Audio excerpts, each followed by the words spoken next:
بسم اللہ الرحمن الرحیم۔ السلام علیکم ناظرین، پروگرام اسلام اور انسان کے ساتھ آپ کا میزبان ریاض خان۔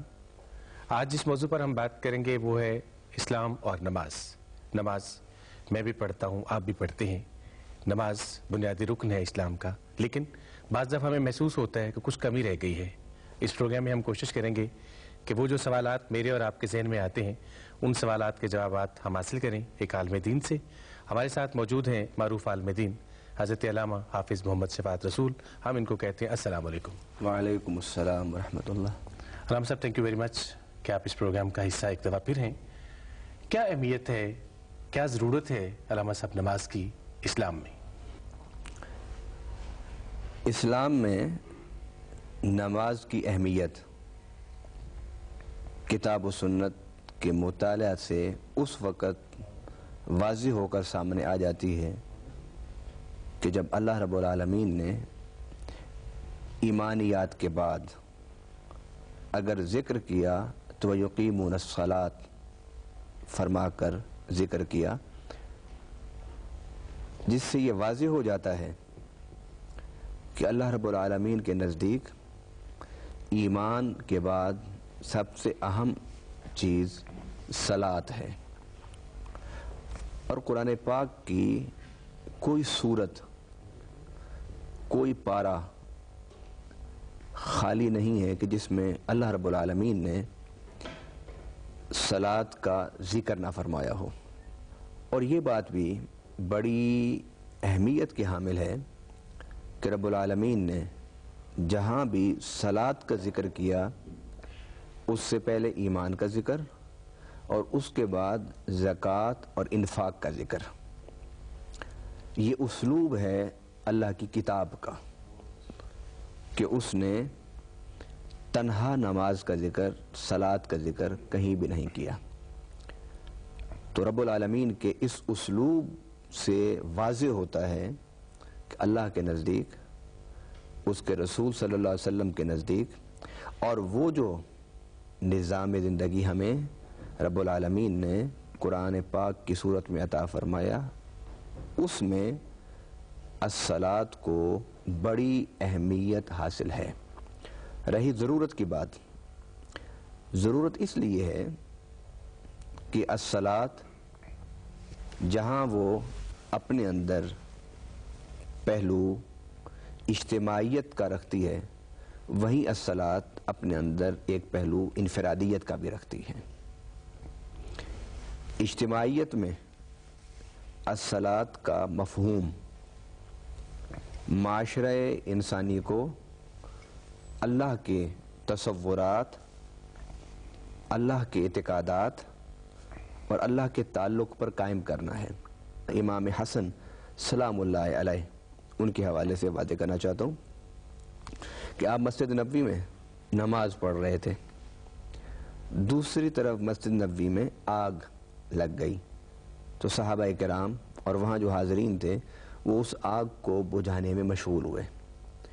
آگ لگی، پورے مدینے کو پتہ چلا اور پھر بجھائی گئی، محنت سے، کوشش سے، پانی پھینک کر، مٹی پھینک کر، ایک شور، ایک غوغا تھا۔ سیدنا امام حسن سلام اللہ علیہ نے جب نماز شروع کی تھی تو آگ نہیں لگی تھی، جب نماز ختم کی تو مسجد نبوی کا ایک کونا جلا ہوا نظر آیا۔ تو آپ نے پوچھا کہ یہ کیا ہوا مسجد نبوی میں؟ تو انہوں نے پوچھا جناب آپ کہاں تھے؟ انہوں نے کہا کہ میں مسجد نبوی میں تھا۔ تو آپ کو پھر کیوں نہیں پتہ چلا؟ یہ تو پورے مدینے میں اس کی خبر ہے۔ انہوں نے کہا کہ میں نماز پڑھ رہا تھا۔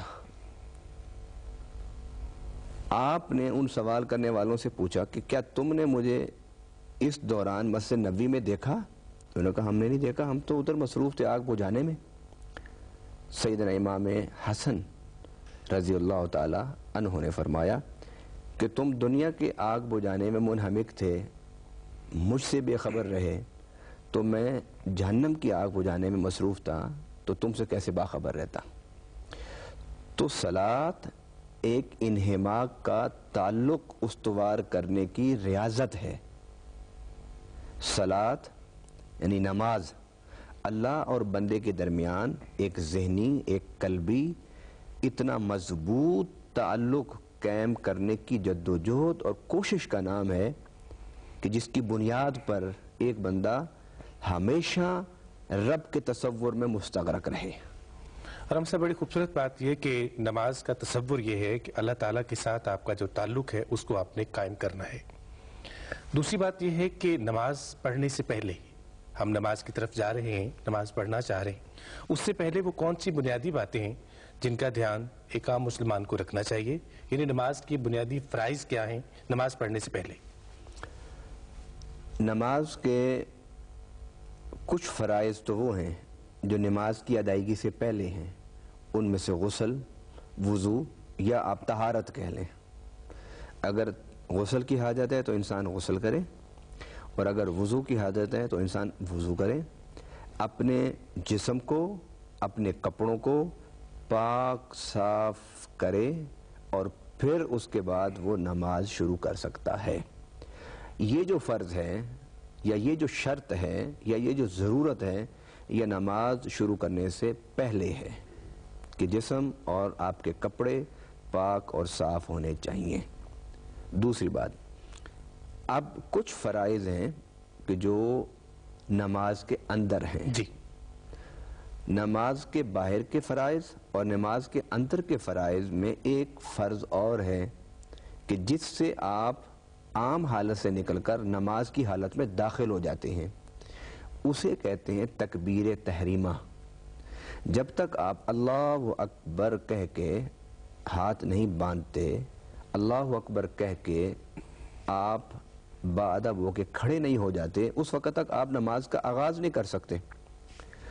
تو نماز شروع کرنے کے لیے ضروری ہے تکبیر تحریمہ، تکبیر تحریمہ، اور اس کے بعد پھر کچھ فرائض ہیں جن میں سب سے پہلا فرض ہے قیام، دوسرا فرض ہے رکوع، اور تیسرا فرض ہے سجود، اور چوتھا فرض ہے قعدہ اخیرہ، کہ جس میں آپ نے بیٹھنا ہے اور اس پر آپ نے سلام پھیرنا ہے۔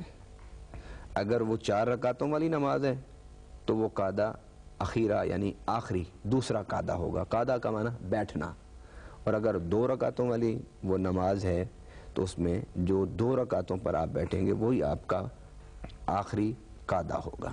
تو یہ 4 فرض ہیں نماز کے۔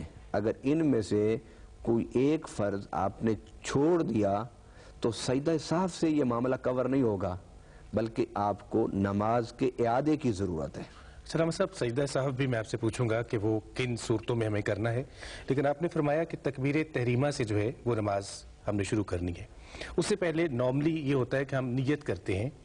میں آپ سے پوچھنا یہ چاہوں گا کہ کیا نیت کے الفاظ جو ہیں ان کو زبان سے ادا کرنا ضروری ہے، یا جب آپ جائے نماز پر کھڑے ہو گئے تو آپ کی نیت ہو گئی؟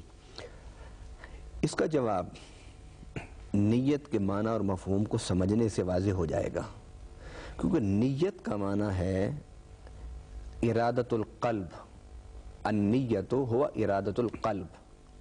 نیت عربی کا لفظ ہے، اس کا معنی ہوتا ہے دل کا ارادہ۔